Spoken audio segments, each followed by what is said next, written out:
In my town, the most dangerous place is the abandoned Macy's department store, the basement to be more precise.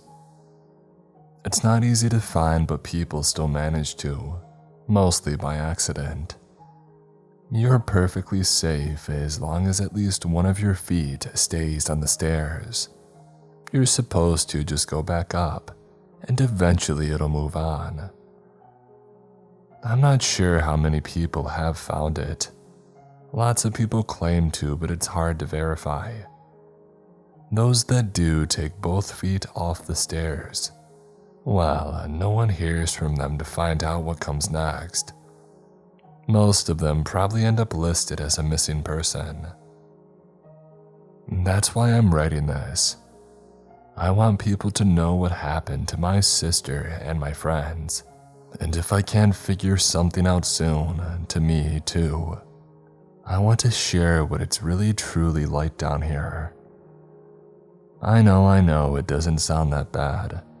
A basement full of abandoned clothes and items with no windows, so the darkness is only broken up by smatterings of flickering lights, where if you listen closely enough, you'll hear another set of quiet footsteps always just behind you. But trust me, it's the most terrifying place I've ever been, and I would give literally anything to leave. The store sprawls on for what must be miles. It's overwhelming in its vastness. Yes, not an inch of it is safe. Something pursues you down here, or maybe even multiple somethings. It's hard to tell. I can guess what you're thinking. A department store that people disappear into. Well, that would be shut down in an instant. Well, yes, you're right. And it was back in the early 2000s. It used to just be a normal store. People shopped there for years without incident. But then something changed. No one is quite sure what had caused it. But one day, no one that stepped into the basement ever came back out. Once it became apparent that there was no hope in saving those that were lost, the whole place was eventually torn down. As you can probably guess, that's not where the story ends. The basement still manages to claim people. The only difference now was that you don't go downtown to where the old Macy's used to be and take the escalator down to get there. Now, at least in my town, any escalator, elevator, or set of stairs that you take down could bring you here instead of where you were intending to go. It doesn't matter where you are or where they usually lead. One of my classmates once claimed that he was just going downstairs in his own house, but upon reaching the last step before the bottom, instead of his living room, he was staring into the basement of the store. I believe him too, because his story lacked the bravado of others that I've heard. You could tell that he was deeply afraid. He also mentioned things that I now know to be true from my own experience, like the smell of old and decaying things, the odd stale breeze that emerges like a sigh from deep within the windowless store. There are some steps you can take to increase your odds of finding this place, but I'm not going to share those here. I don't need that on my conscience. For my entire life, it's just been a given that you always have to be vigilant and pay close attention to where you are. Because rumor has it that if you take both feet off those stairs, well then you're stuck here forever. It turns out that it's not just a rumor. There were 5 of us before. We had tried so many times to find this place. My sister and I were fascinated by the stories, as were a few of our friends, and they wanted to see if it was real. Most of us were curious, but my sister Maddie, she was straight up obsessed. If we found it, we weren't going to actually go in. Maddie had promised me. We tried several times before, but we were successful a few days ago. We went to the top floor of Keith's dorm and went down so many flights, but eventually somewhere around where the 4th floor should have been, we finally found it. Rows upon rows of decaying clothes and random items greeted us, for as far as the eye could see. The weak overhead lighting only illuminated so far into the distance, and after that it was just blackness, but you could feel the vastness of it. It was breathtaking and not in a good way. A soft moan could be heard from just beyond the threshold, but we couldn't see the source. Maddie wanted to put her hand through, she said, to snap a picture. She did, and it came back a pixelated mess. She was disappointed and put one foot down onto the basement floor to lean in for a better shot. When nothing seemed to happen, she got bold and put both feet down. She turned around to grin at us, but the smile instantly left her face and was quickly replaced by what seemed to be a mix of fear and confusion.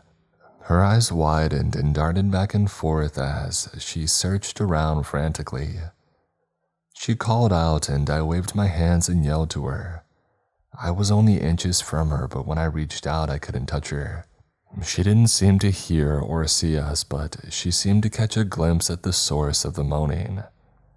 I'm not sure what she saw, but whatever it was, the sight of it caused her to take off running with an expression of pure terror on her face.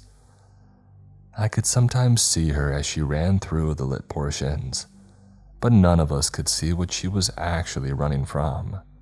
Angie, Keith, Sky, and I went in after her, and Mary ran back up the stairs. That's good. It means Mary probably survived. That was a while ago, a couple of days, and now it's just me and the quiet footsteps that follow me through the aisles. It's funny, I used to think that the scariest thing in the world would be being chased by something just a bit faster than you.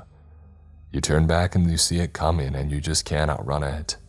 But I've since found from recent experience that what's actually scarier is something that doesn't need to run after you. Because you can keep going and going and going, but eventually you'll run out of energy or become cornered. And it knows that. You just hear the slow, deliberate, wet slap of bare flesh on linoleum. It doesn't have to run, eventually you will fall and it will take you. Distance doesn't seem to help. It's approached me from directions that I would have thought impossible. Once it was far behind me and then suddenly pursuing me from the front. That was the one time that I saw it.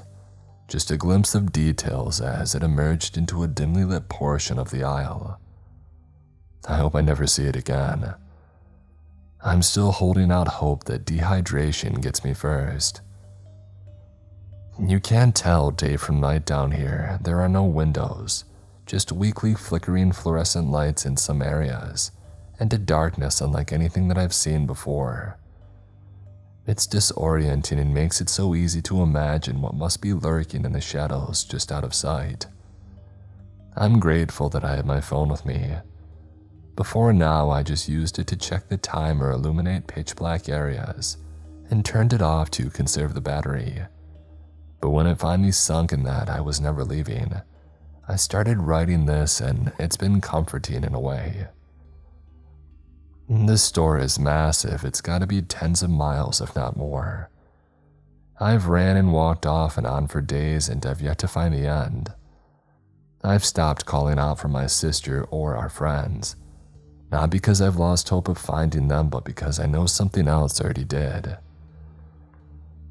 At first, I had been relieved when those footsteps finally veered off in a different direction and began to fade into the distance. I was so grateful for the chance to stop and rest that I didn't even think about what it meant at the time. Until I heard the screams far enough away that there was no way I could help, but close enough for me to hear everything. As bad as these screams are, the sounds that came after the screaming stops are always far worse. New people seem to join me from time to time. Sometimes I hear them, or once or twice I've seen them. I guess they took both feet off the stairs as well. I wonder where they came from, my town or somewhere else entirely. But we're never close enough to ask, and I would never risk shouting here. I've been down here long enough now that I've started noticing certain things, and the more that I notice these details, the more they unnerve me.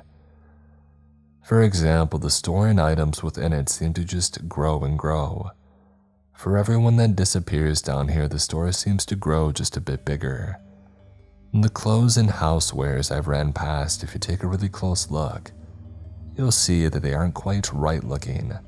The textures are all wrong. They aren't made out of fabric, plastic, or metal. Everything in here is made of something else, something more familiar. Now that I'm looking, I've noticed that the clothes seem to sigh with something like resignation under my touch. It's never truly silent down here. I've developed a theory, but maybe I'm just losing my mind. But I'm starting to suspect that there's no such thing as death down here. Maybe just deconstruction and remaking. I'm worried that I may find out very soon. I'm so tired I don't even have the energy to sit upright, much less to continue onward. I heard the sharp sound of hangers slowly sliding on metal as it searches for me under racks of clothing. I hear the footsteps far too close for comfort. I'm hoping that in sharing this, it will encourage more caution in others and maybe prevent a few thrill seekers from following in our footsteps. If you find that a perfectly ordinary trip down some stairs suddenly leaves you staring into this dark expanse, please just go back from where you came and don't look back. Please don't take both feet off the stairs.